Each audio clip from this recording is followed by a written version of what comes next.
It's our turn, episode number 59, Year-End Game Challenges Report.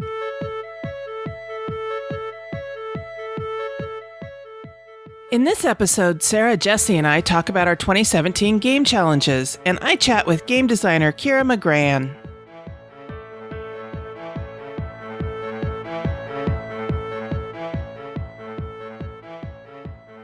This is the Dice Tower Network, adding games to your wish list since 2005.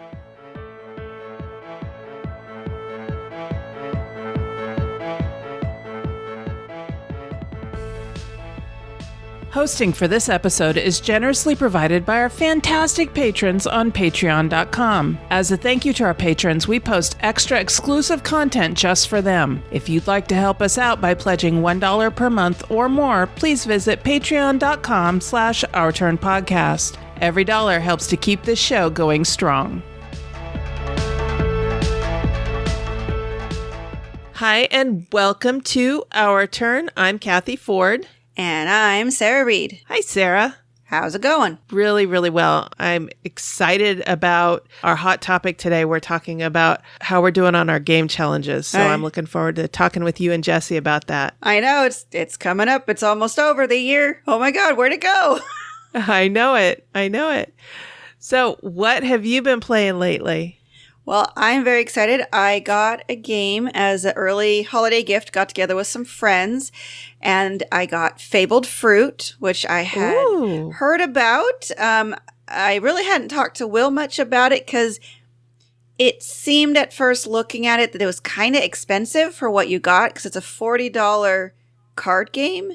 And I just wasn't quite sure about it, but I hadn't heard anything bad about the game, so getting it as a gift was a really nice way to get that.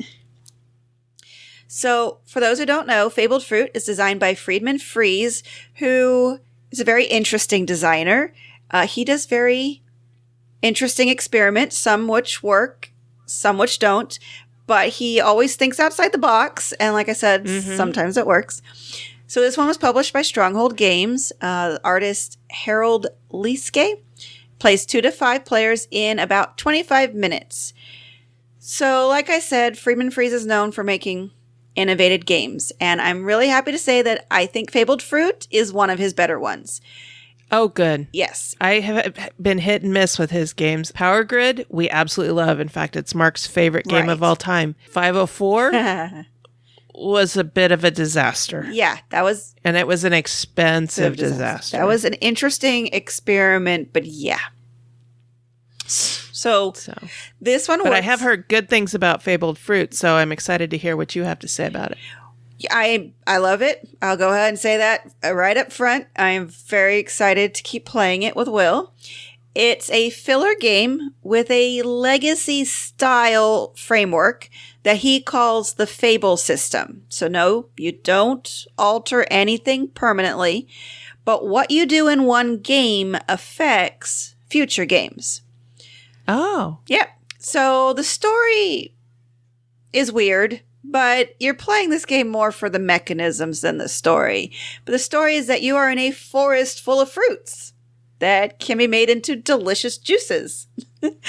And you live in this forest, and you're trying to make 5 juices before your opponents.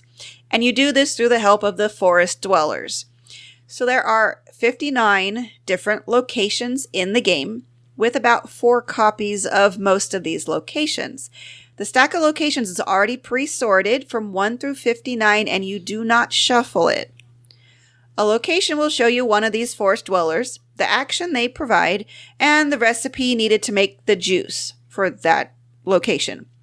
To set up your first game ever, you take the 4 copies of each location numbered 1 through 6, and you place them in like stacks. So think kind of like Dominion. So all the copies of 1, then all the copies of 2, and so on, until you have 6 stacks, 4 cards each. You have 24 total locations. Each player will have a meeple animal that kind of represents themselves, and you'll place this in turn order on a location. On the location, you can either choose to do the action, like maybe you'll draw 2 cards, or give a player a banana to get 2 fruits back from them.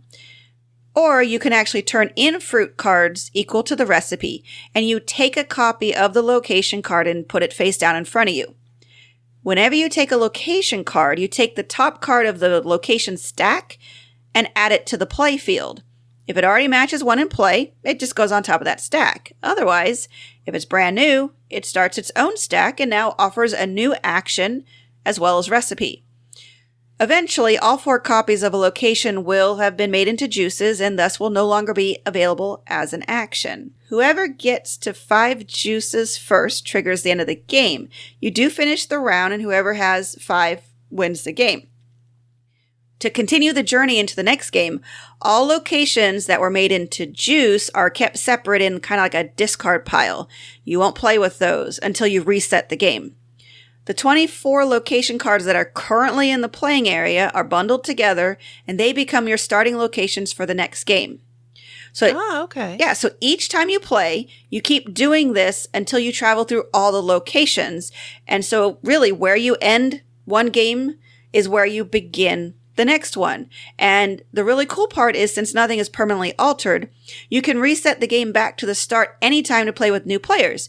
If you want to keep going on your current game, you just write down the 24 location cards so you can start from there in the future. So conceivably, you could play a game that only has maybe 2 or 3 locations available because all the others have been cycled through. You'll always have at least 6 locations because you have to always have 24 locations in play. Oh. Okay. You always have to have 24 because every time you take one as a juice, you replace it with a new card. So at minimum, you'll have 6 different actions because 6 times 4 is 24.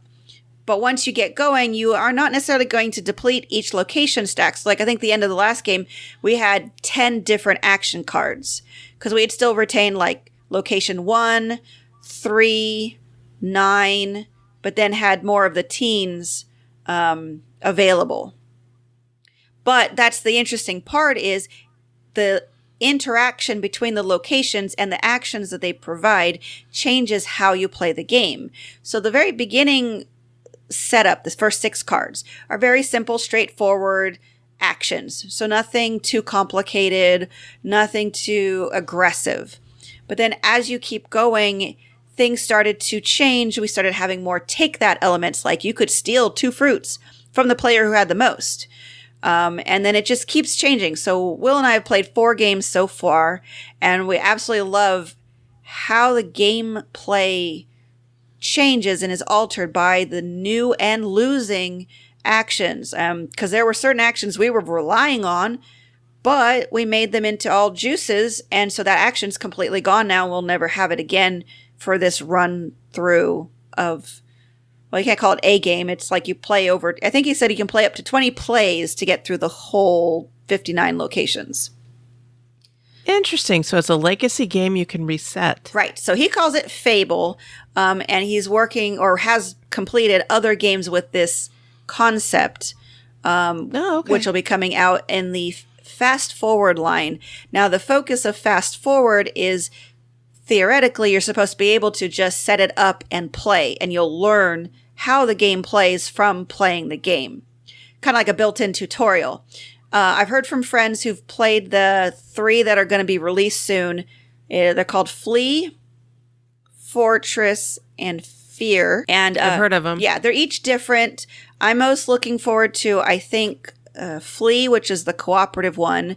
I've heard not so good about Fear, but it didn't look very interesting to me just on the thematics. But all 3 of those are going to have the Fable system of some kind of legacy thing, but that you can reset at any point. But it also has this new jumpstart built-in tutorial type of thing.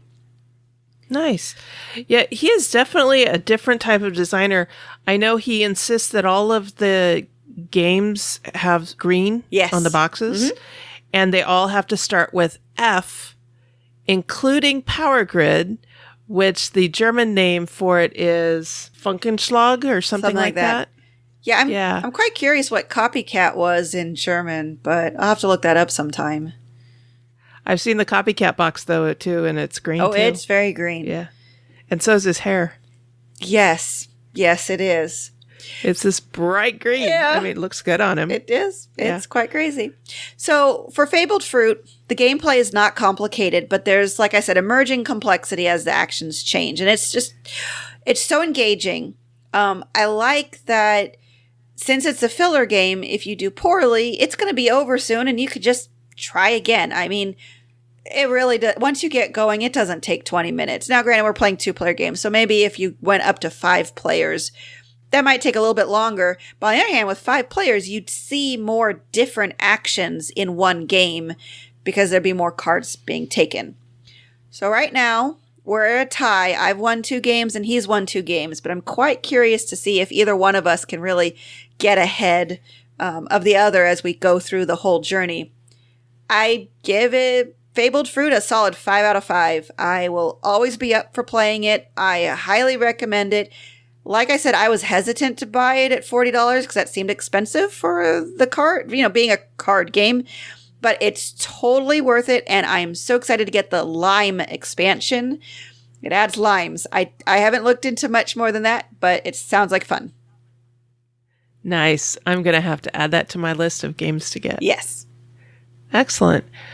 All right. Well, the first game I'm going to talk about, I have actually been dying to play this all year long because it has been on my 52 game challenge from the word go. The criteria on my 52 game challenge that this one meets is a game with more than 7 words in the title. Yes. And this game is called, its full title is Professor Pugnacious's Portfolio of Perils, Pugilism, and Perfidy, the Card Game of Victorian Combat. Ooh, yeah. I bought it for the name alone. Yeah, that's quite something. It made me laugh when I saw it at the game store, and I bought one expansion with it as well. It's a deck building game, which, deck builders are not my thing. I didn't know it was a deck builder when I bought it. And I remember the first time I played this, I was like, why is everybody getting rid of these cards we were dealt when we first started? Yeah. That's how I learned deck builders. This is actually a deck builder that I really enjoy. I like the artwork. I like the theme. And it has a mechanism in it that a lot of in fact, I've never seen it in any other deck builder. It has a rotating market of cards. So you get dealt 10 cards at the beginning. 7 are skill cards and 3 are fight cards. And the story behind this is that all of the players are students of Professor Pugnacious. So you're all trying to build up your own portfolios of your abilities and skills to fight these monsters that are in Victorian England. And it's a very steampunk game. The art style is very steampunk. One of the things that you can purchase is a steam-powered fan. I know, boggles. Anyway, but you accumulate these tools and these weapons and these abilities as you go. But it has this market that you get. There are 5 cards in front of you that you can use your fight skills or your skills to buy. And then at the end of the turn, you take the card on your left and you pass it to the player on your left. And everybody does that so that at the start of the next turn, you've still got 5 cards in front of you that you can buy from. It's just changed. Interesting. And as you buy a card out of the market in front of you, you replace it and then you do the shuffle. And I've had several people tell me that they don't like that mechanism. I like it. I like the game. You're fighting these monsters that are in the middle of the board. But if you don't pull in a fight into your hand from your deck in one turn, maybe you only pull in 2 fight, you can go practice on a dummy. It has a practice dummy. And if you can beat the dummy, meaning nobody puts anything in front of you that cancels out any of your fight, then you get to get rid of one of your low cards. So minor fight and the minor skill cards that are worth almost nothing, you can discard those out of your hand so that the more valuable stuff comes up more often. I think this is a wonderful deck builder to teach deck building games to someone who's new to it. I didn't understand deck builders until I sat down and played this. Then I finally got it. And then I started being able to understand it a little better. Still not a big fan of the Marvel deck builder, but I've opened myself up to playing some of the other deck builders. And the other one that I really like, of course, is Legendary Encounters Firefly. I think I've played one of the other Legendary Encounters games too, but I don't remember which one right now. This particular game has reopened deck builders for me. Woo. I give it a solid 4. Nice. It's not going to be for everybody, but if you get a chance to play it, I recommend it. Yeah. And that's Professor Pugnacious Portfolio of Perils, Pugilism, and Perfidy, the card game of Victorian combat. It's listed in Board Game Geek as Professor Pugnacious. Yeah. Yeah, so. I have a friend I was talking to once, and she really loves the game. And at the time I was talking to her, nobody else liked the game at all. So it's definitely one of those niche titles. And yeah, I hope someday to give it a shot, because I do love deck builders, but we really got introduced to the modern board game hobby with Dominion. That was, I mean, we played some before that, but I give credit to Dominion to really launching us headfirst into the deep end. And it still remains one of our favorite games ever. And I will have to say, Marvel Legendary is probably the worst of the Legendary systems, because it was the first and they really didn't know what they were doing, and they made it semi-cooperative, which they should not have. But that's another story. Yeah, I haven't played Dominion. I have played Ascension, and I wasn't real thrilled with Ascension. I know that's one of your favorites. It's also one of Mark's favorites.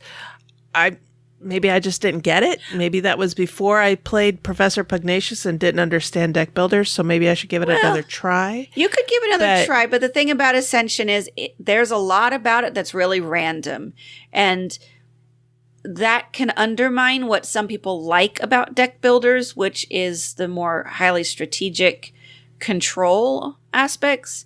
I play Ascension because it's a lot of fun more than any of the strategies of it. Dominion is much more strategic in terms of that. So okay. Yeah. So, yep, that's Professor Pugnacious, and I definitely give it a 4. Well, I'm excited because we were able to recently acquire Queen Domino. Ooh. Yeah. Earlier this year, I talked about King Domino, which I had liked at the time, but had heard that Queen Domino was coming out and it was going to add a lot to the game, which it definitely does. First, though, Queen Domino is designed by Bruno Cathala, published by Blue Orange Games, plays 2 to 4 players. However, you can play up to 8 when combined with King Domino.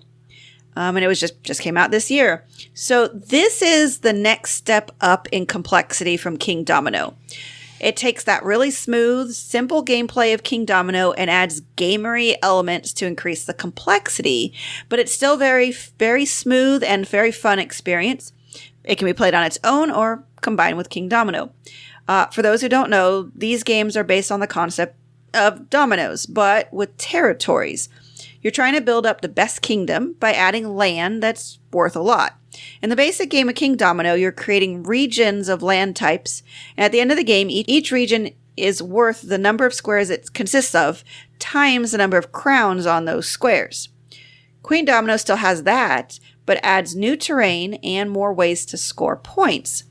The new terrain is towns. It's really bright orange in color. And when you add those to your kingdom, you can then buy buildings to place on those town squares, which may give you like one-time bonuses and as well as end game scoring. You get straight victory points, or you could gain victory points for each separate region of a particular type, which finally makes those little regions with no crowns on it worth something. There's also knights, which help you gain tax money for each square in a region when you place them on a tile you just added to your kingdom. This allows you to buy the buildings for your town squares, and then money is also worth points at the end of the game. Towers allow you to vie for control of the queen. During the game, whoever has the most towers, has the favor of the queen. She provides a 1 money discount on buying buildings. Whoever has the queen at the end of the game will place her on their largest region, and she counts as an extra crown.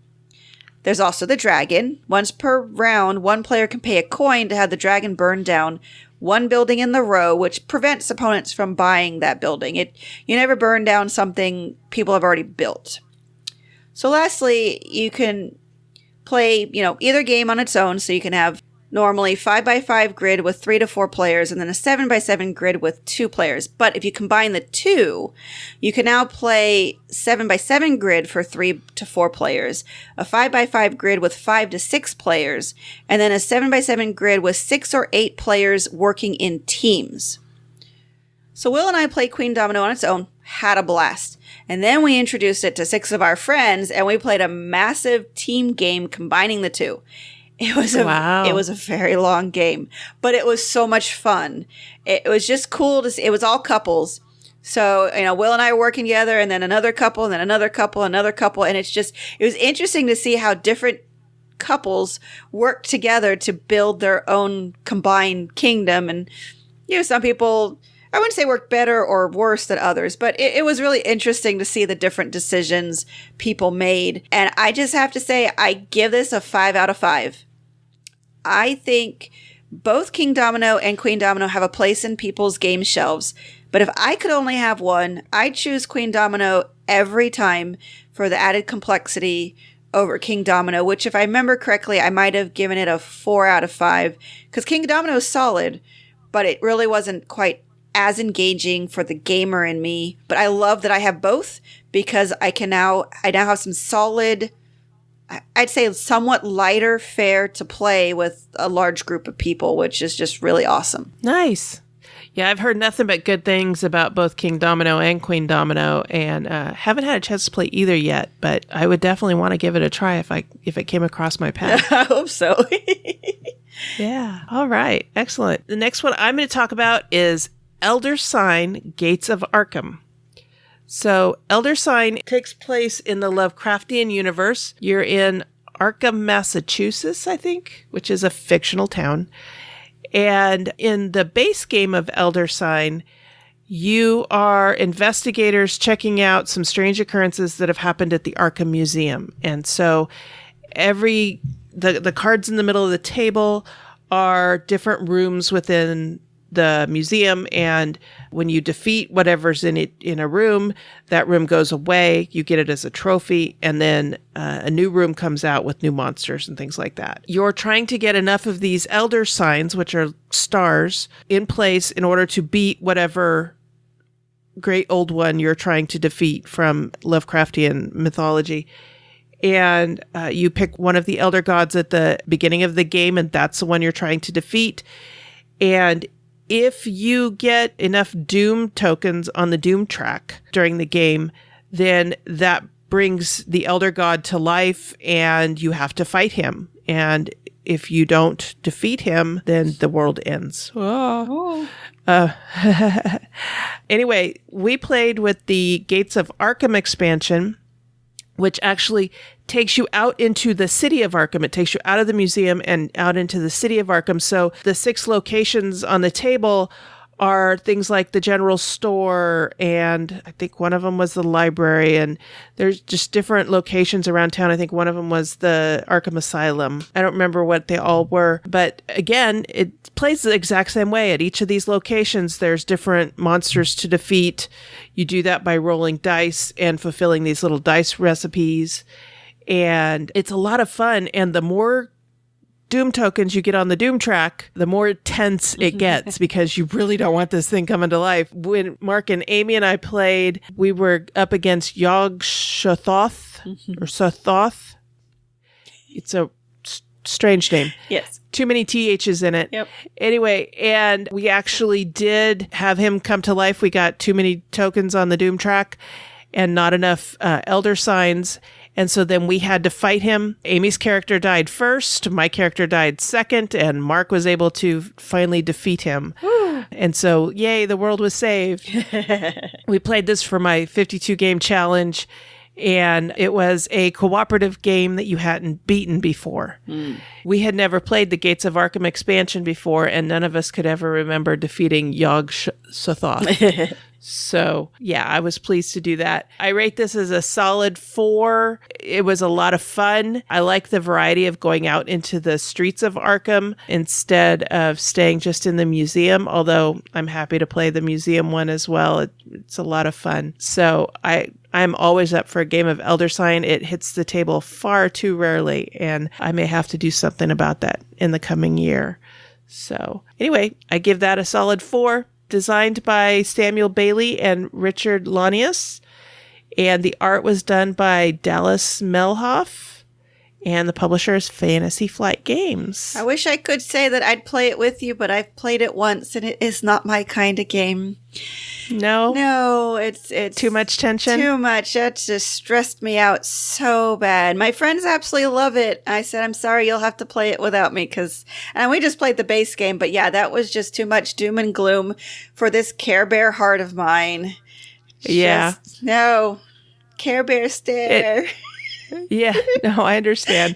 It has a neat app too. Yeah. And that is fun to play. I keep going for the one that I think it's called Impossible. I think it's rated as Impossible. And I think I've beat it twice, but I've played it probably 30 times. Yeah. And it has a lot of randomness to it because of the dice. Right. You're rolling these dice and you're hoping like heck you get the symbols you need. And it doesn't always happen, and sometimes you get eaten. Yep, yeah, that's kind of just little. Or you get hurt. A little too much randomness for me, but yeah. Yeah, it doesn't surprise me if this isn't your type of game, but that's just fine. Not every game is for every gamer. That's true. Although, speaking of randomness, the next game I want to talk about is Can't Stop, which is a pretty random game. But I'm going to be talking specifically about the expansion, Rolling Down the Highway. This is designed by Jeff Horger and George Sauer, published by Eagle Gryphon in 2014. Just to quickly go over it, in the base game it Can't Stop, players must press their luck with dice and choose combinations tactically to close out 3 columns.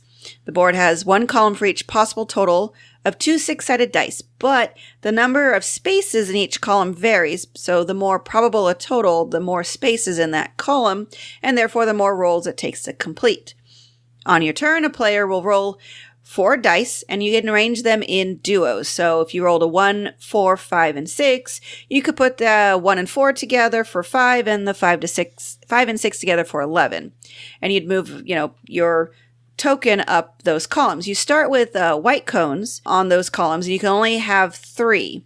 And then you choose whether you're going to roll again or end your turn. If you end your turn, you replace the white cones with your color, and that's locked in place. But like I said, the only thing is you can only advance 3 different columns in a turn, and if you end up not being able to advance a column, then you've lost everything that you've, progressed for that turn. So the Rolling Down the Highway expansion adds 72 tiles that you randomize and you place face down on the board before the game starts. Now, I will have to say this is the fiddly part of this expansion because Can't Stop's really supposed to be a fast, quick, get up and go game. I will say right now, though, that it is totally worth the fiddliness of putting those tiles down. Let me explain. So when a player stops for their turn, you're going to check under each of the white markers, and if there's a tile there, you flip it up and you follow the rules to resolve that tile. And the tiles do a variety of effects, which really makes gameplay interesting. For example, you could get an interstate marker, which you could keep and use on a future turn to adjust a die roll. And that's a critical manipulation mechanism that just doesn't exist in the base game. So this is one of the key things that I really like that the game adds and makes it more engaging. But on the other hand, you get traffic hazards, which makes you roll again. And if you have to roll that column's number to actually be able to stay on that column, or you've lost your progress. A detour can make you move left or right 1 column. So you could be going up to 6, but all of a sudden a detour makes you go to the left onto 5. And then there's other ones that'll make you move up or down. There's a roundabout. There's a map, which lets you use an additional white marker for the next turn. But there's also lost, which means you'd only be able to use 2 white markers on your next turn. So like I said, the base game of Can't Stop is totally fun, simple, push your luck game that really highlights the probabilities of values rolled on 2 6-sided dice. It's a great staple for anybody's board game library. This expansion just adds a thematic twist and a bit of chaos, which we really liked. It's just so much more engaging, gave us something to talk about after the game. For example, in the game that we played, I moved up on the 9 column and I stopped and revealed a left detour. So I moved over onto the 8. That also had a left detour. So I would move it over to column 7. And then later in the game, as I got close to the top of column 7, I got another left detour, moved to column 6, got a +1 movement, and ended up finishing column 6. And that's just really wacky and crazy that I could start on column 9 and end up completing column 6, which is just not possible in the base game. And really adds that element of you really are traveling, which the base game kind of hints at with the stop sign shape board and the cones. But this really completes it and just solidifies it. I absolutely love it. I give it a solid 5. I will always want to play with it unless I'm either introducing this to new casual gamers or someone actually requests me to not play with it. I will go through the fiddliness of setting up 72 little tiles on each of the little squares. And like I said, my rating of Can't Stop by itself is 4, and this bumps it up to 5. Oh, nice. Love it. I was going to ask how the tiles get placed on the board. You just... And it's random. Part of setup. Yeah, it's part of setup. Okay. You put them all face down, shuffle them around, and you randomly put them on the board, and it just... You explore as you go. Nice. Yeah. All right. Yeah, that sounds intriguing. I know my mom really liked Can't Stop. Oh, that's good. And so I would have to try and introduce her to this one. Yeah. We'll see. All right.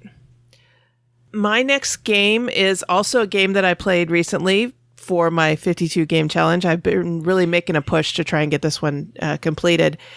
And this one fulfilled my mass market game requirement, and that is Forbidden Island. Nice. And the way that I rated it as a mass market game is, could I pick it up at Target or Walmart? Mm-hmm. If I could do that, then yes, it's a mass market game. So interestingly, that also puts Catan in a mass market. That's true. And there's some others that was first introduced to at the game store and then found them later at Target. Pandemic is another one. Oh, yeah. Well, I've even seen Dominion at Target, too.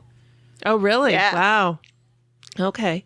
So this was designed by Matt Leacock, and the artist is C.B. Kanga, and it's published by Gamewright. It came out in 2010.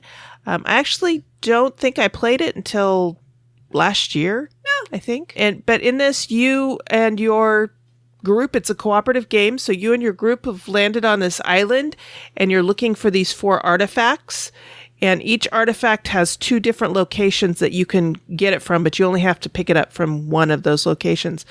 But here's the twist. The island is sinking, and its different parts are sinking at different times. And so you have to make sure that Fool's Landing, which is where your helicopter landed, you have to make sure that stays up so that you can get off the island, because that's the win condition, is you and your team get off the island before it sinks. And so you, on your turn, you draw some cards. Then you draw a card from the flood deck, and that tells you which tiles on the island have flooded this turn. You have an action where you can basically reinforce or sandbag these sections and get them back up so that they're not sunk. Yeah, I don't remember the term, but yeah. And so the way that you can tell that a section is sunk is you flip it over, and the reverse side is in black and white. So one side's in color, one side's in black and white.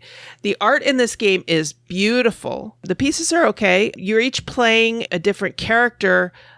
In the game that we just played, I played the engineer and Mark was a diver. And so each one of us had our own player powers. My character could reinforce 2 tiles at a time, and Mark's could swim across sunken tiles. Oh, nice. Yeah. If I remember correctly. We got off the island with 2 tiles left. Wow. And they were both black and white. That was close. So because this is a Matt Leacock game and it actually came out before pandemic, it has a mechanism where you draw these cards, and then at the end of the round, you shuffle the cards that are in the discard pile and put them back on top of the draw pile. So you're going to go through the same card you just went through plus some. And if a black and white tile gets drawn, then it's out of the game. You take it out and you put it in the box. And that part of the island has sunk. Mm-hmm. And if you're on that part of the island, you have to swim to the next tile. But you can only swim to one. So if you're stuck on one that is everything around it has sunk, you're out of luck. The idea is to get off the island with as many of your players as possible. We managed to get off with both of us still alive. Nice. But it was a very, very close call. There's also a scale that every time this one card comes up called Waters Rise, it ticks up the scale a little bit, and it dictates how many flood cards you pull in each turn. Mm-hmm. So when you start out, you're only drawing 2, and then it goes up to 3. And so then 3 sections of the island are sinking or are missing or whatever. And we got it up to 5, and after 5, there's just a skull. Yeah. So if you're up to, if you're past 5, the island is sinking underneath you pretty quickly. So this is a fun game, but it's a very simple game. Mm-hmm. This is one that I'm thinking about introducing to my brother and sister-in-law, and possibly my mom too. None of them are gamers, not serious gamers like Mark and I are, but games like this, they tend to enjoy. So definitely, it's a quick game too. It only takes about 30 minutes. I'm not sure I would classify it as a filler game. Takes 30 to 45 minutes to play, but I would definitely call it a gateway game. Yes, it definitely is. Yeah. So that is Forbidden Island. I give it a good solid 4. Like I said, it's a great game to introduce to new gamers or casual gamers. Anyway, that's what we've been playing. You've heard us referring to and rating games by a rating scale. Here's how we're using this scale. 1. Give me back the time I spent playing it. 2. Has great potential as kindling. 3. Decent with some bugs. 4. A good solid game. And 5. Buy this now.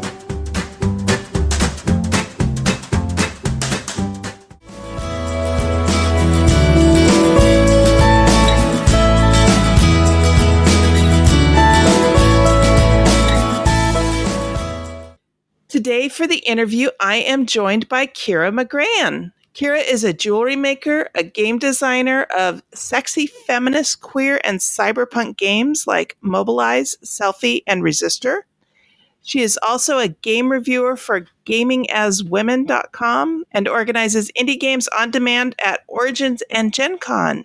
Welcome to our turn, Kira. Hey, thank you. Thanks for having me. I'm thrilled to have you.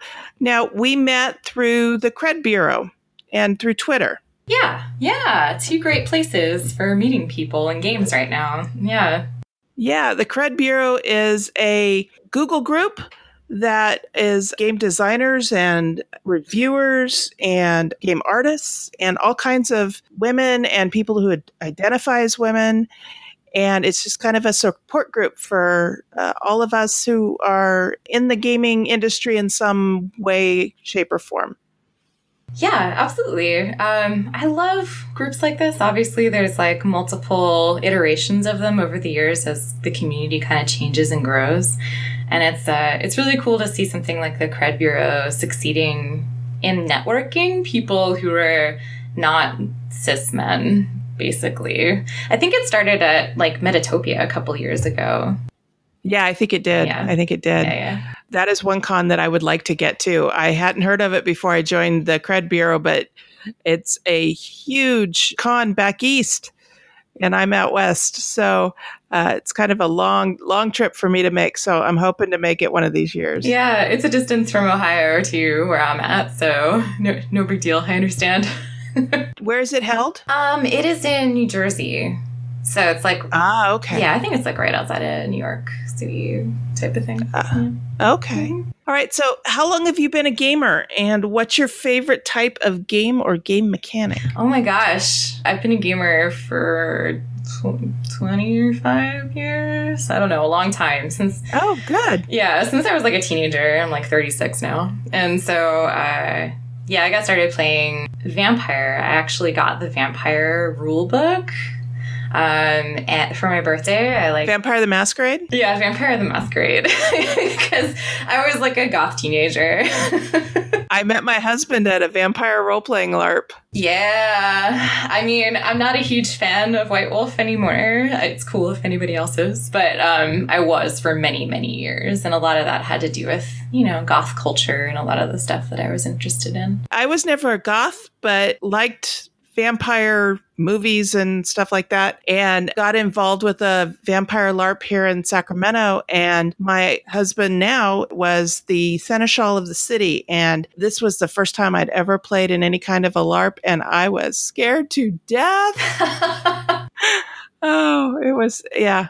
Yeah. I mean, I think LARPs can be pretty scary at first. Like, I just ran a LARP this weekend for my group of friends here in Columbus, Ohio. It's The Inheritance LARP with Vikings that was written by Luke Crane. And a lot of them just do like tabletop gaming. And so LARPing is like, oh, we have to like stand up and do things now. I don't know. I'm not used to this. And it's funny. It can be intimidating when you've never done anything like that before. The closest I'd come was playing Dungeons and Dragons, and I think my character lasted 2 sessions. Yeah. Before it got killed. Oh. And so then when I'm told, oh, we're doing this, live action thing, and I'm like, what? Wait a minute. What? There's fighting? Wait, what? And, they resolved fighting by playing rock, paper, scissors. Right. So there was no like actual fisticuffs, but it was a little bit of an intimidating situation. But we thought playing that, many, many, many moons ago, just kind of drifted away from it. But we stayed together. We've been married 17 years. Oh, that's lovely. Congratulations. Yeah. Thank you. Yeah. So how long have you been designing and reviewing games? Oh, yeah. So designing games for a little while. I guess I'm just kind of going on the timeline that you were talking about and getting away from LARPing vampire stuff. I kind of did that too after a while. And then I got into like quote unquote indie games, right? Like things that were being made by people who, were kind of publishing their own work. And that was kind of a little weirder from other games that I had played, like the more mainstream White Wolf or D&D stuff. And so like I got into online forums in the design communities that made those games. And that's kind of what got me interested in designing games, because I'm an artist and I really like design in general. And so I was like, ooh, designing games, this sounds super fun. And the more I talked about it, the more I wanted to design. So I don't know, like maybe I actually started making games. I don't know, like some people say hacking games is making a game, but maybe like 7 to 10 years ago. But I didn't officially make a game probably until 2012. Now, I've never designed a game. Game design to me seems a lot like a puzzle. Yeah. Would you agree with that?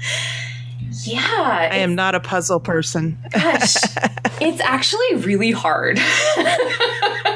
I mean, I don't say that to like deter anyone. Please do it if you're into it. But I think it takes a certain kind of brain that can put together lots of different types of media and thoughts into like one format, basically. I have been told that every gamer wants to be a game designer, and I just look at them and I shake my head. No. It looks too much like puzzles to me. I mean, because you're trying, okay, now if we do it this way and then we do it this way, and if we put this into it and add this mechanic, and I'm just like, no. I will play the games. I will play test the games. I will play the games, but I do not want to design them. But I really admire people like you who do it. It takes a lot of creativity and a lot of trial and error, I think. Oh, thank you. Yeah, no, I agree. I think the hardest thing for me wasn't really coming up with the ideas. I have like a new game idea every 5 minutes, I feel like sometimes. Because they're easy to come up with, right? Like, I don't know, Sure. Just like ridiculous stuff. Or like you see, like I went to see The Dark Crystal again yesterday. And I was like, a Dark Crystal role-playing game. Yeah, it's a great movie. I just actually watched it last week on DVD. Wow. Yeah. Oh, that's cool. Yeah, our local theater was playing it. And I had never seen it in the theater. So I was like, yes, going. But, the Dark Crystal does a type of fantasy that doesn't really exist anymore. And it'd be super cool to see in a game, right? Like creature fantasy. Absolutely. Blue Rose gets close, but yeah.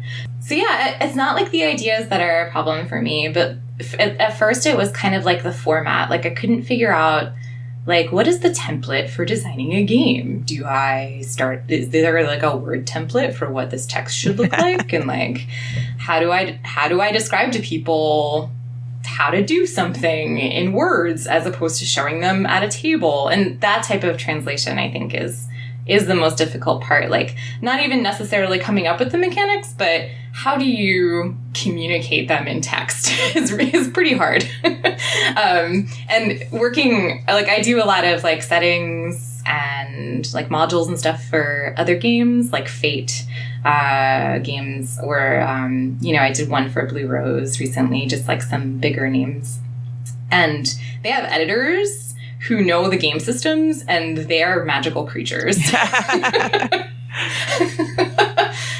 Because they just like know how to describe how to do certain things in their system with words really well, like really easily, so that people kind of get it. And I think that's the hardest part. What a great resource. Yeah. What's your favorite game that you've designed yourself? Well, I'm actually currently designing a game that's kind of a white whale for me. Like a game that I've wanted to make for years that is taking me forever because it has to be perfect type of thing. And I just need to get over it and finish it. But it's called Sync. And as in like, syncing up your technology type of sync. Okay. SYNC. Yeah. SYNC. Mm-hmm. And it's a cyberpunk setting that's queer and non-violent.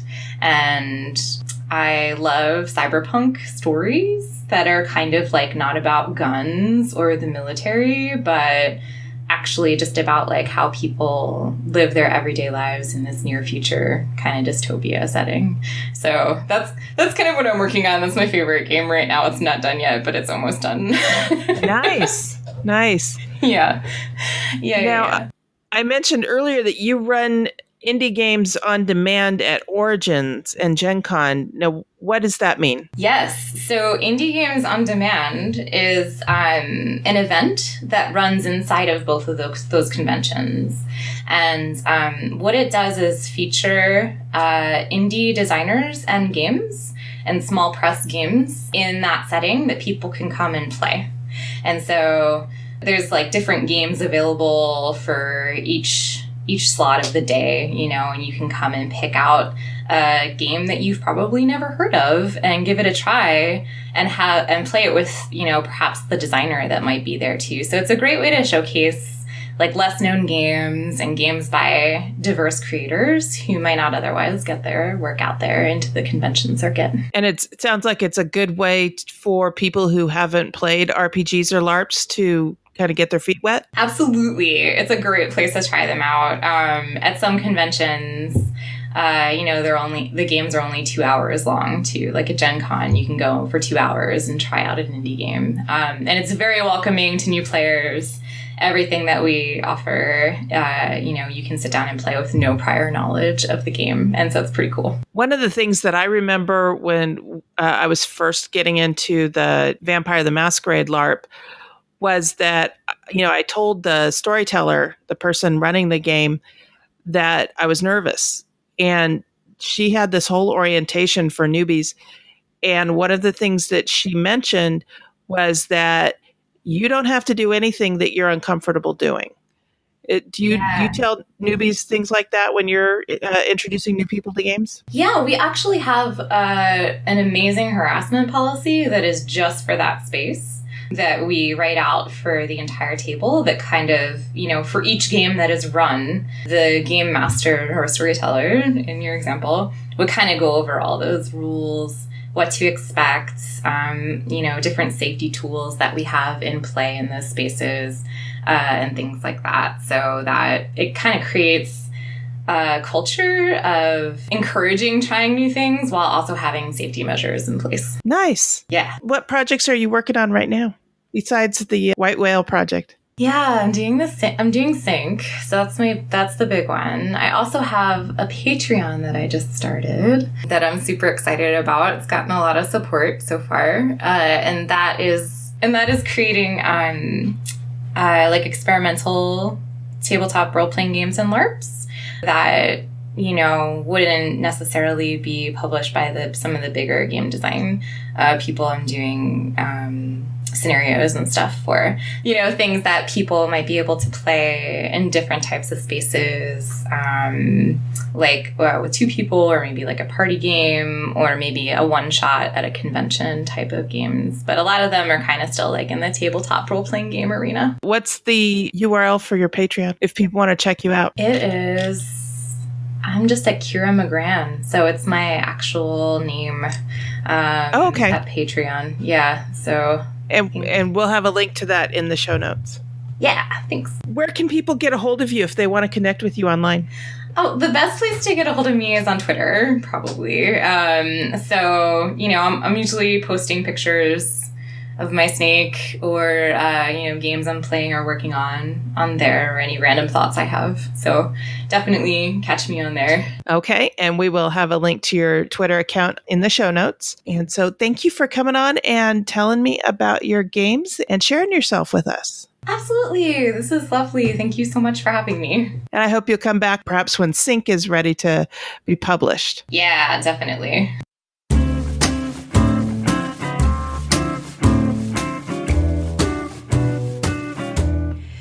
Hey everyone, this is Sarah. If you're curious on how you can support the show, here are some ideas. If you'd like to support us financially, you can support us through Patreon at www.patreon.com/OurTurnPodcast. We've switched from pay per episode to pay per month. We also have a donation button on the site for anyone wanting to do a one-time donation. We have a lot of plans to improve our audio and expand the content we provide, but we need help to do so. However, we totally understand that not everyone has the funds to support us. Thankfully, there are many non-monetary and important ways to help us. Tell a friend about the show. Really, one of the best ways to support us is to spread the word to people you know. Commenting on our posts, either on the website, Facebook, Twitter, or the Board Game Geek Guild, are very helpful for us to know what listeners think and want from our show. If you think of anyone you'd like us to interview, please let us know. We'd also appreciate any shares of our posts on social media. Take pics of you playing games and post them to any of our social media avenues. We'd love to know what you're playing and maybe take a look at playing those games too. Please call our voicemail number at 916-426-2873 and leave a message or a show intro or promo. For example, you could say, "This is Sarah and it's our turn," or "This is Sarah and you're listening to Our Turn Women on Gaming." Of course, replace Sarah with your name. So there's many ways to support us, and we'd appreciate any and all of them. Thanks for listening.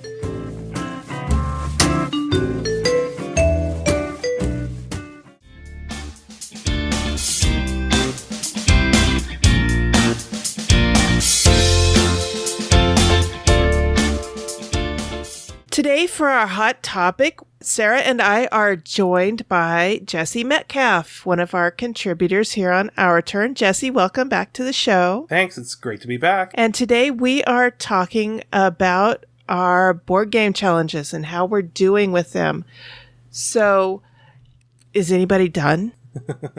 Well, I have a rolling challenge, so mine will never... I mean, how do you ever really get all your unplayed games played unless you actually stop buying new games, which I haven't figured that out yet. Yeah, you haven't done that yet. I'm intrigued to see how you do that one. Well, I did get my 10 by 10 done, but that was reported on almost mid-year, so that I did complete one challenge. Oh, okay.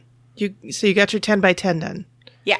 But I think second update sometime back in July, I reported on that. So that's right. Or you were very, very, very close to being done. So you finished that one. Oh, yeah. Well, I am very pleased to report that I have 2 games left in my 52 game challenge. So I am very pleased that I am almost done with that one. My 2 games that I have to play that are left are Dead of Winter, which is my game that has snow. Right. And then the other one is Pandemic, because it is the closest I could think of to something to do with my job, because I work for a healthcare organization. Yeah, that works. So I think I will have no problem getting those 2 games played before the end of the year. That's good. So, Jesse, how have you done with yours? Well, better than I thought I was going to. I may not be done with them, but I might be finished with them. So I'm more of a casual board gamer. I don't get to play as many board games throughout the year. So I modified a 10x10 and made it a 7x7. And nice. I did get 7 plays in of 5 games thus far. I got Cult Express, 7 Wonders, Terraforming Mars, Barren Park, and Octodice. Those were 5 of them. The 2 closest to completion, Eminent Domain, which is good, but I'll probably end up using a solo variant to get the other 2 plays of that in.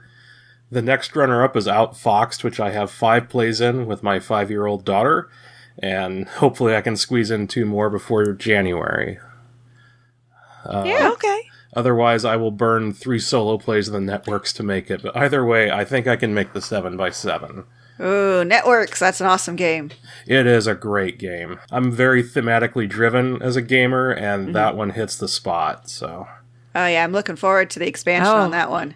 Yeah. I haven't had a chance to try that one yet, but I'd really like to. It's a good one. So, Sarah, can you remind everybody what the games were that were on your 10x10 challenge? Yes. Yes. Hold on. No, it's okay. Oh, sorry. Okay. That's okay. We'll come back to it. Oh, go ahead. On my 10x10 list, I had Lanterns, Dominion, Herbaceous, Potion Explosion, Quicks Deluxe, Star Realms, Dresden Files, Onirim, Sushi Go, and Ticket to Ride. About half of those were digital plays. Lanterns, Potion Explosion, Star Realms, Onirim, and Ticket to Ride were the digital ones. The rest were, most of them, I think, the rest of them were all in-person games.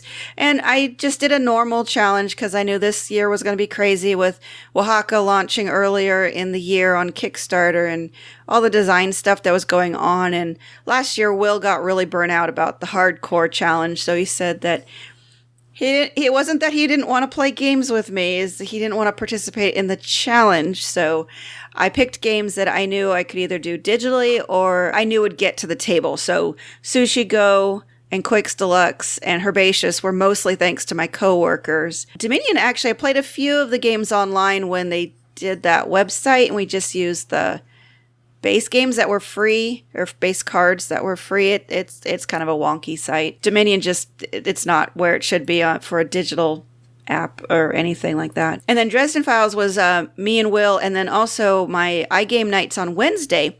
It's really interesting. Dresden Files can be played. We just use FaceTime without the video because of the way the game is set up, so static that's a puzzle, that they could set up the board at their house in Ohio, and we could set up the board here in Sacramento, and we just told each other, what cards we were manipulating, and we'd all adjust it, and we played. I think we might have a few mess ups here and there, but otherwise we're all on the same page, and we could play it cooperatively. So that was really awesome. Nice. Yeah, I was really excited about that. Well, from my last report on my game challenge, I think I reported that I did in Q3. I did Quicks and Munchkin Marvel. That was it for Q3. In Q4, I've been a little more productive. I did Twilight Struggle for a political game. A game that always makes you happy. I played Power Grid, the Quebec Baden-Württemberg map. A game set during wartime, I played Victory Through Industry. The game you see at the game store, or the first game you see at the game store or game cafe. I played Yokohama. It was in my friend Scott's bag, and I said, I haven't played this. Can we play this? And he said, sure. And then I got trounced. Yeah. A game that takes place on an island, Santorini. A game with a theme based on a movie. I put Star Trek Catan into that one because there are tons of Star Trek movies. Mm-hmm. A game with a month in its title. I did Red November. A game that was one of the first 50 added to the BGG database. When this one started, I was flummoxed. How do you figure that out? It turns out every game has a number. Right. And so I started typing in games that I knew were probably came out before 2000. And it turns out that one of my favorites was number 50, I think. And that is Robo Rally. Actually, no, it was earlier than that. It was earlier than 50. So Robo Rally, a game with 7 or more words in its title. I did Professor Pugnacious's Portfolio of Perils, Pugilism, and Perfidy, the card game of Victorian combat. I think that qualifies. And that was a game that I bought purely on the title. A game you got as a gift. I did Ghost Love Candy because our friend Roger sent me a copy. And then a mass market game. I did Forbidden Island, which when I told my husband, oh, this is going to be our mass market game, he's like, what? I said, yes, you can buy this at Target.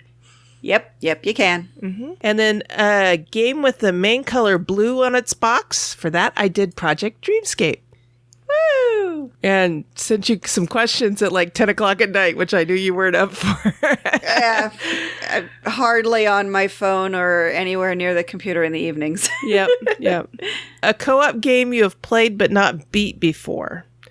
So this one we played Elder Sign with the Gates of Arkham expansion, which we hadn't played with the Gates of Arkham expansion before.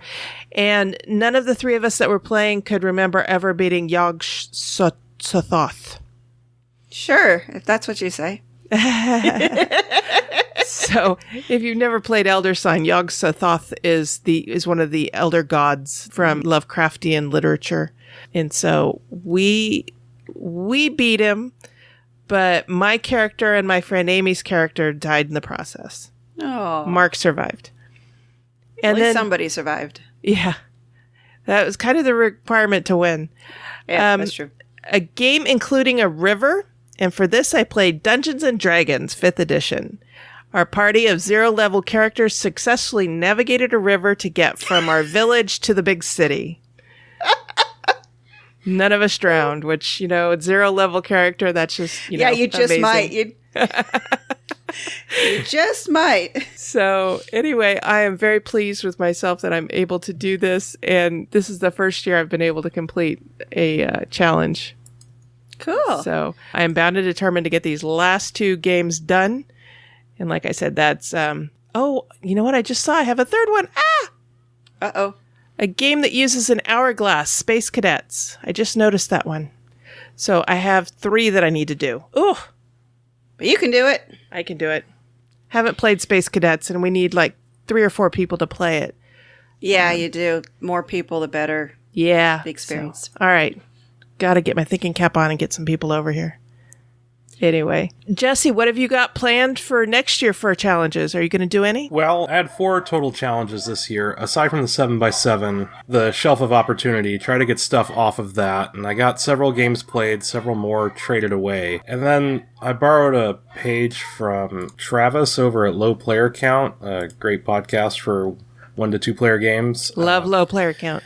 Yeah, for a while anyway, he did what's called gaming austerity, where you try to limit your number of total purchases in a year. And that's a really good idea for me. I don't really want a closet full of stuff that I don't get to play. So I limited it to 6 this year, and so far so good. Barring anything drastic in the next 20-some days, we should be good. And then the last goal I had was to go to conventions, which didn't pan out so well for me between strep throat and a bad night of sleep. So next year, this kind of gets into the whole point of why we do challenges, and I was wondering if we wanted to discuss that Sure. at all.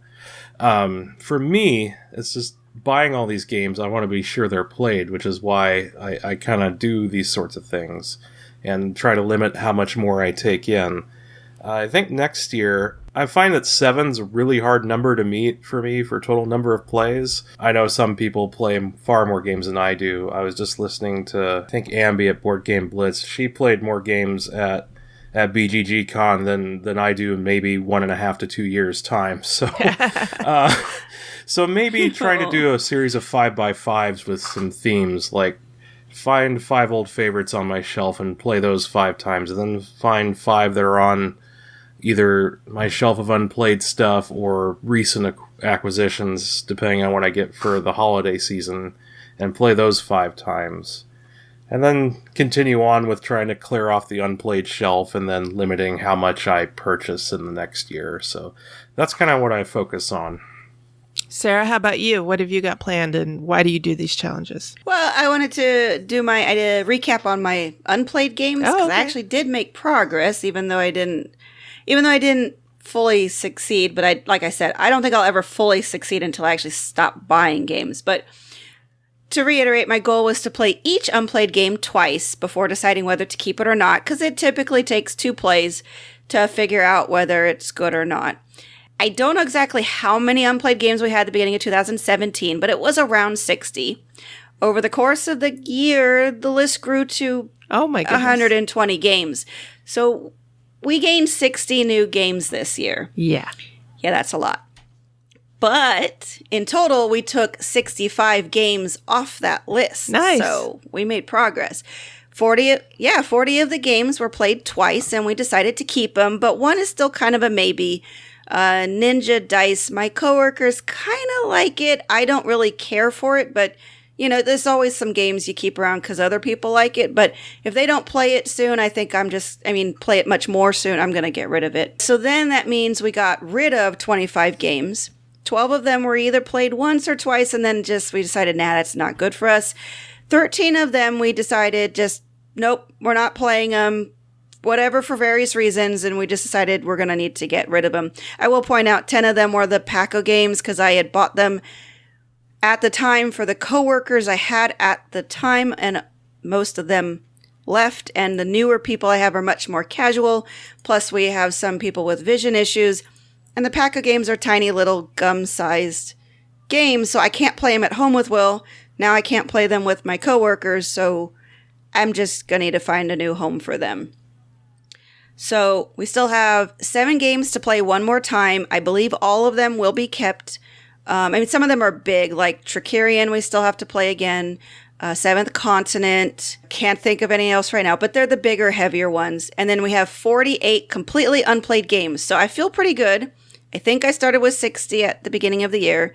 We're down to 48 left completely unplayed, and we processed, I guess you could say, 65 of them. So I feel that was a pretty good stab at it, considering I can't stop buying. It's more the Kickstarter habit. I back, sometimes just 1 or 2 Kickstarters a month, but sometimes if they're smaller, I could back 4 or 5 Kickstarters a month, and then, that keeps rolling. So we keep getting games in the mail.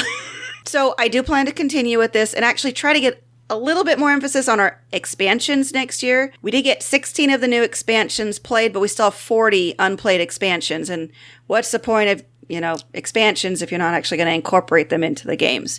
So we're going to continue on all the unplayed stuff next year.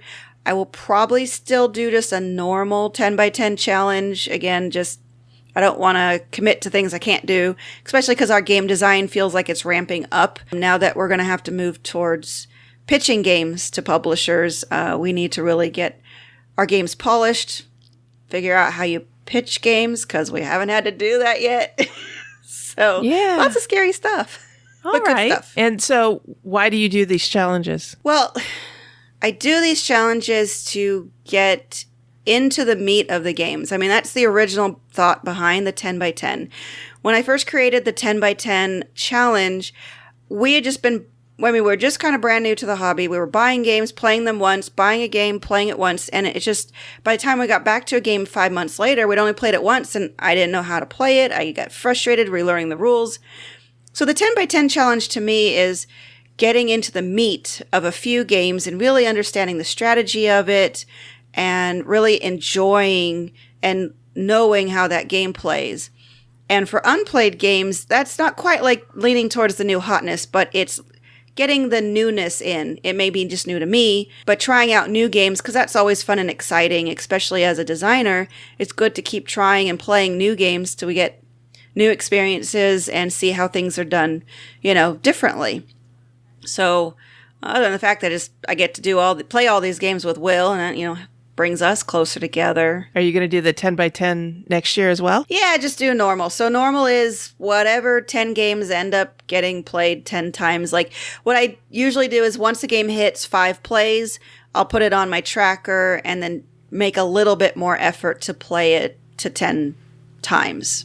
Typically, it'll be a lot of the stuff that I play at work or with my iGame night with my friends Noreen and Owen in Ohio. So, because Will and I being focused on the unplayed games, getting stuff played, at least twice usually means they get played twice, and then that's it for a while. So I'm considering doing either the alphabet challenge next year, which is where you play a different game that starts with each letter of the alphabet. So that's 26 different games. Possibly doing the 52 game challenge again, because I find these criteria amusing. They are. It's having to funny. come up with something. And I also like collaborating with my friends, whether they're doing the challenge or not. So like, for example, several of these games that I played this year were with my friend Richard. Hi, Richard.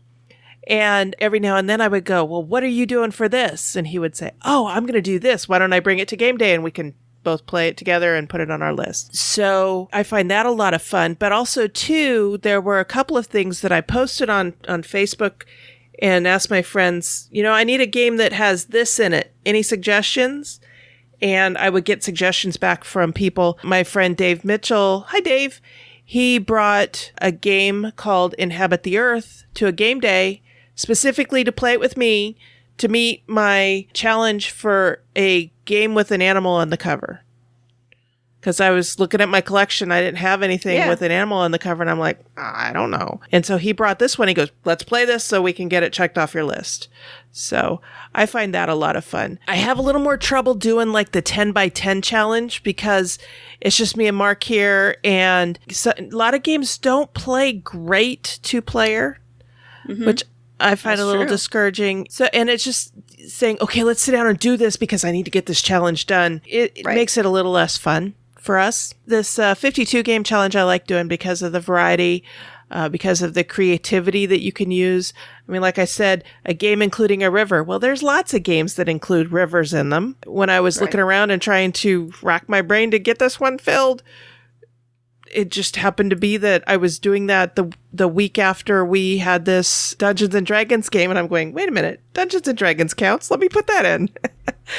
So, yeah, and I just do this to kind of make sure that I'm not playing, the same 5 games a zillion times, and that I'm getting a little variety, and I'm getting exposed to things, and that I'm getting exposed to different mechanics and different strategies and things like that. I can't tell you how many times I've played Terraforming Mars this year or Battlestar Galactica, Firefly. I've played those a lot, not 10 times, but I've played them all a lot. Those I can see going forward into next year. I find that very interesting. You and I have quite opposite, situations where you are playing a lot of the same games, so you do the variety challenges, where I end up playing a lot of different games, so then I try to do challenges where I'm playing the same games over and over again. Yeah. And then also, too, I am trying to commit to getting games off of our game space of temporal insufficiency. And so I asked Mark, I said, let's not, today we were talking, I said, let's not buy any games until we've, made a significant dent in that. And he was like, we'll see. But, we do want to make a dent in it. Some of the games on that shelf are borrowed, so we really need to get them played so we can get them returned. And then others, we just need to sit down and do it. Yeah, nothing to it but to do it. Yep, making the time. That's always a challenge. And this year is, I suspect, going to be quite busy this coming year. I've got a big project I'm working on. I'll talk about that later. And I think that's going to take up quite a bit of time as well. So it'll definitely be a challenge to get the challenge done. So, All right. Anybody want to add anything else? Okay, so if you're doing a challenge in 2018, go to BoardGameGeek.com, guild number 2600. Let us know what you're doing. We did ask a couple of questions on our guild and on Facebook and Twitter as well, but I'll read off some of the answers we got on the guild. We asked, are you working on a game challenge this year? And if yes, how are you doing with it? Are you almost done? And Roger says, I keep thinking this year maybe, but not doing it. I keep track of my Eddington number each year, which is basically the highest number N for which you have done N times N plays of any game in that year. This year, that's 7. Last year, it was 6. And then Charlotte says, yep, I'm doing the 10 by 10, normal, not hardcore, for the 3rd time in a row. The last 2 were successful, but I think this year will be tough. I'm currently 94%. But one game that's still missing 5 plays is 7th Continent. Ooh, that's going to be a tough one. Ooh, wow. That's a bit... yeah, not a good choice. Like 5 plays of Gloomhaven. That's rough. Yeah. She says, I might swap it for something else, but all other eligible games have less than 5 plays. So my list is quite different from the one I started in January. This is why I do the normal so that I can do that. Because with the hardcore, you set your list and then you stick to it for the year. Where the normal one, you can switch it up if you need to. She says, next year I set myself the challenge of working towards getting all my owned games to at least 6 plays. That's the ones I currently own, not any new ones that come in next year. Those are a challenge for later. I'm not sure I can actually complete this. Currently, it requires 105 more plays. But at least I want to get a good chunk done. And then she made a geek list for that. And then Lizzie says, I missed out on the first year of the 10 by 10 because I was doing my own challenge to play each game we owned once. We nearly managed it. For the 10 by 10, I've done it for the last few years. I succeeded the first year, missed last year, and have at least 27 plays left this year on my hardcore, which might look like more than one game a day for the rest of the year. Yeah, that sounds about right. She says, I love the fact that the 10 by 10 encourages you to really get to know a game. You find you need to read the rules less and can set the games up much more quickly. This year we used it particularly to encourage us to get to know Thash Kalar, Arena of Legends, so we could get a feel for the base decks, the Imperial troops, and try out the other decks that come with the base game. Stephanie says, yep, I finished a couple of challenges and I got some I'm still working on. Next year, I think I'll do the 10 by 10 instead of the 100 by 1. My friend Richard was doing the 100 by 1 as well. And probably will drop the ABC challenge. So she completed the Alphabet Board Game Challenge, the 100 by 1 challenge, normal completed, but I could have done hardcore. I'm at 148 unique games as of this post. Earlier in the year, I had nothing to benchmark against to estimate what my plays would be like. Magic Number Challenge, won't complete this year, but I got down to 6 at one time, so I felt pretty good about that. Sarah, that might be one you might want to consider.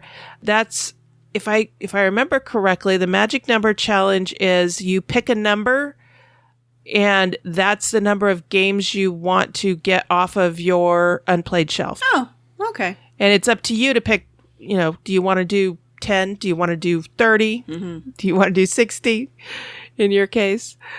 Now, I can't talk much. I think I have like 70 or 80 games on my shelf.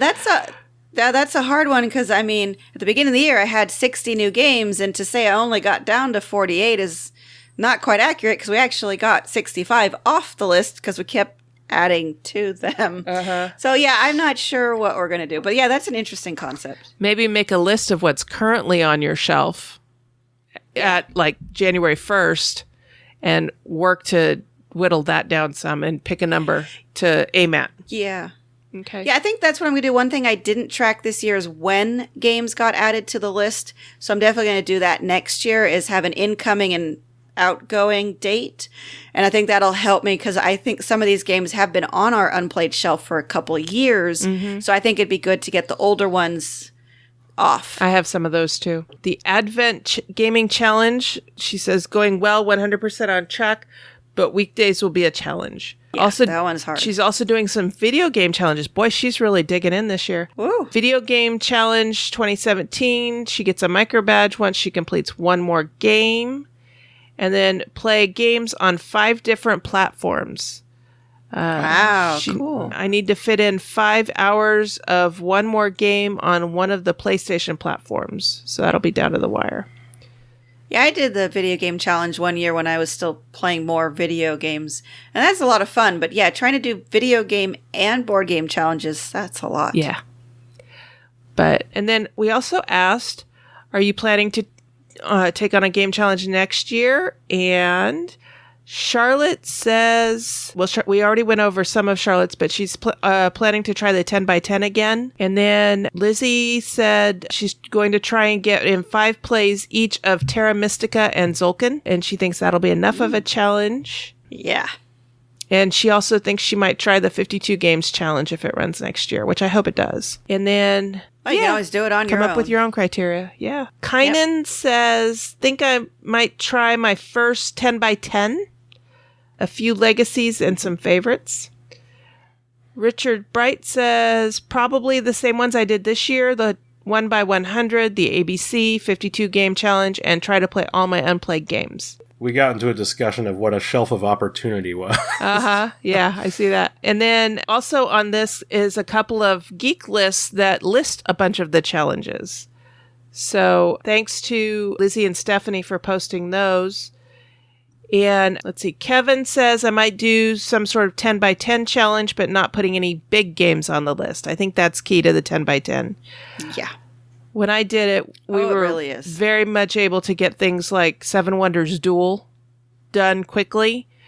And things like Robo Rally just, nope, didn't happen. He also says, or I might do something more realistic for my life, like a 5 by 5 or a 3 by 3. That's fine. Making gaming a chore because you're doing a list that's impossible for your life is not any fun. So there's absolutely nothing wrong with trimming it down a little bit. It's meant to make the gaming more fun, not more of a chore. Right, not a work. That's why I always tell people is it should be a challenge to you. And it shouldn't matter what is or isn't a challenge to somebody else. Mm-hmm. This is what is your challenge. So because I had people laughing at me that 10 by 10 would be so easy. Well, I'm like, then don't do 10 by 10. Try something crazy like 20 by 20, if that's your thing. And if 10 by 10 is too hard, I'm glad someone came up with the 5 by 5. And if 3 by 3 is all you can do, fantastic. Again, the challenge, like you said, is to make gaming more interesting, not more work. Kevin went on to say, one idea that I've tinkered with is the idea of a sliding list, like 1 game 10 times, 2 games 5 times, 3 games 3 times, or 1 game 10 times, 1 game 7 times, 1 game 5 times. Yeah, that's fine. That's great. It's up to you. This is a personal challenge, not something that the community as a whole is going to hold you accountable for. You will be. I know. You will be. Honestly, you will be judged. But yeah, honestly, when I created the 10 by 10 challenge, it was just for a few people on the Women in Gaming forum. We were just like, oh, we should do something together. And I was like, yeah, sure, I'll create a geek list. Let's do this thing. And then it exploded. And I'm like, I never expected it to explode, but obviously it resonates with people, which is awesome. But it's definitely about what works for you. And if I helped a little bit in giving people guidance, that's super awesome. I've heard some really great stories of just bringing people together and trying out new things. And some people even said, I would have given this game away if I hadn't put it on my list and I got into it. I love the game now. It's my favorite. Or there's been the opposite of, oh my God, I'm so glad I played this 3 times because I'm done. Otherwise I would have sat on the shelf. So, it's great that people are exploring the world of gaming and themselves as gamers and learning more about themselves. Another one that I've heard of that would actually kind of be pretty easy for just about anybody to do is you take a packet of sticky notes and you put a sticky note on each of your games. And when you play it, you remove the sticky note. And that way you know that at least once in the year you've played, what games you have played. And anything with a sticky note still on it at the end of the year, you then make a decision. Am I going to actually play this again, or does this need to go into the flea market math trade pile? Yeah, that pile. And it's a way to kind of curate your collection and keep it under control. And that one I might actually do this year. Yeah, that's pretty good. And you could also use the sticky notes to, write the date on it that you played it and keep track of, if you don't use an app or something, keep track of how many times you've played your copy of that game.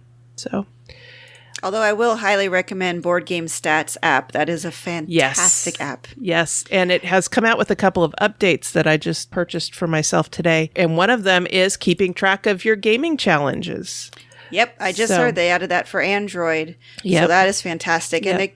And I love that crew because they're continually working on making it better and adding more things to it. I still want to get the deep statistics, which I don't believe is added to the Android version yet. It is. Oh, it is? Okay, fantastic. I've been thinking about it. A couple of my friends have it, and they love the different ways you can group people and look at, the games certain groups of people play and how well different people do. It's really interesting. Nice. Yeah, I just got that for myself today, too, and I haven't had a chance to play with it yet. So, yeah.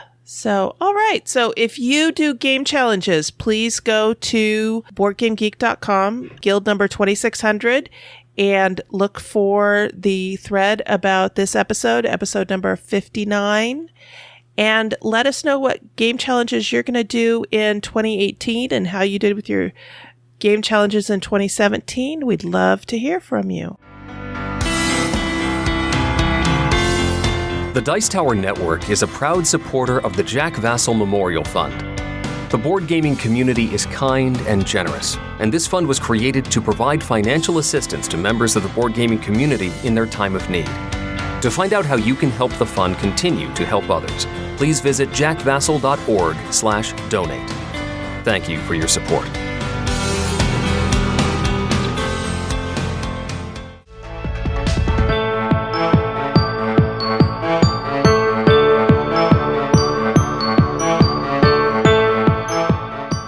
Okay, so now we're getting to the part of the show where we're winding things down and looking ahead.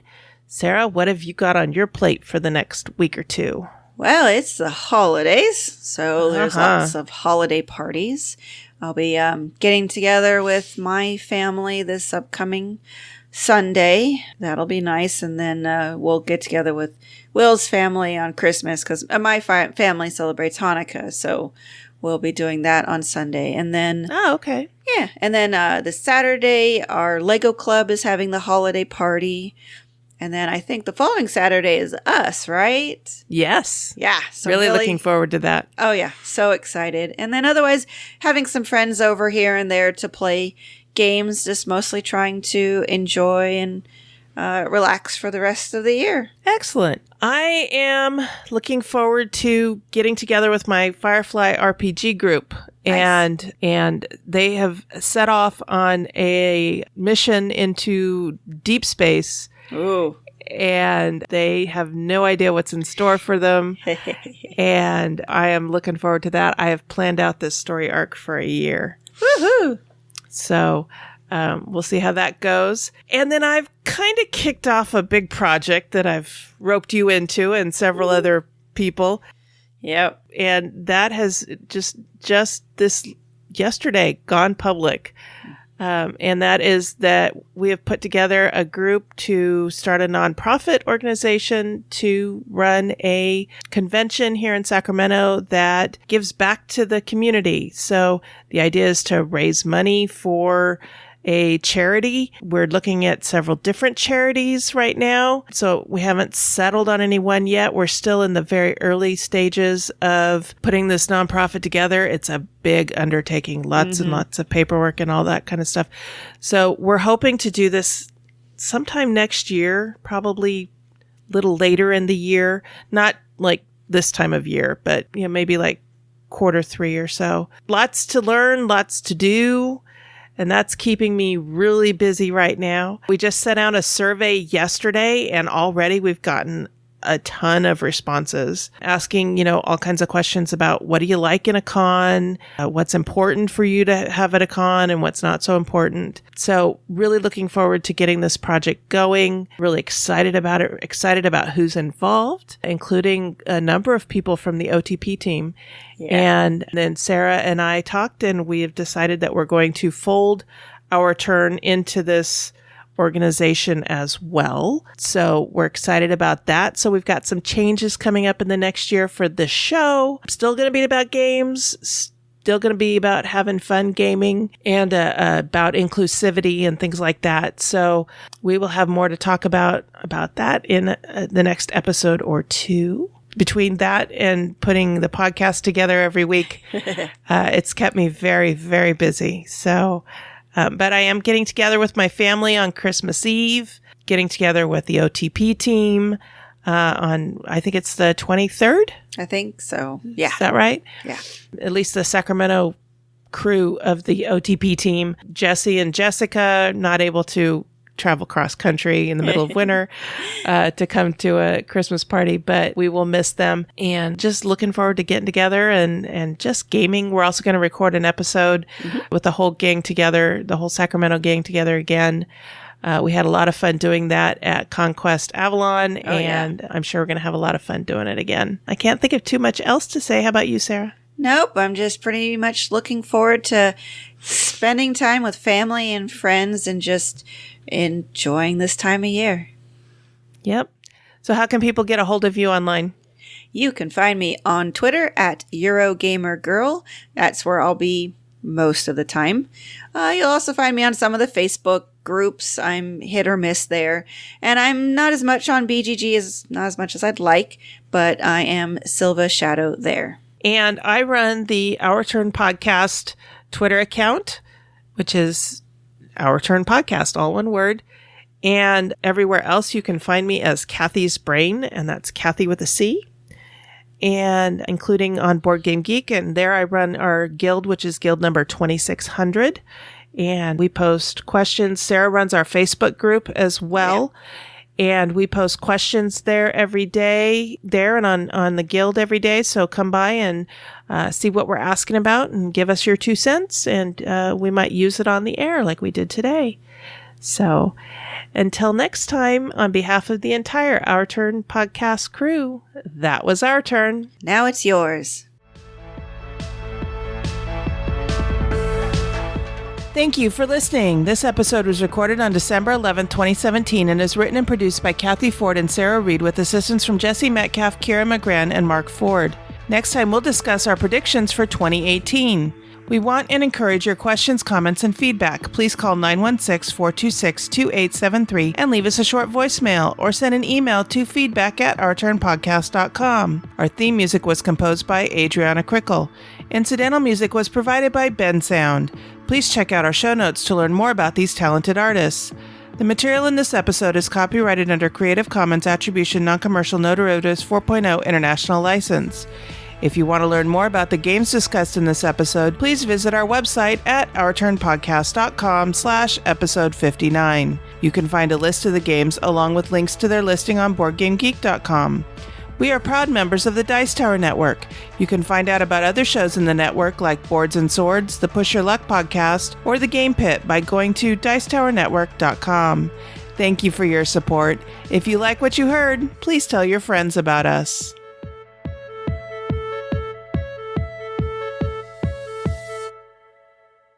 This week's Firefly count is 3. Despite what you may have heard from other sources, that is totally within acceptable margins.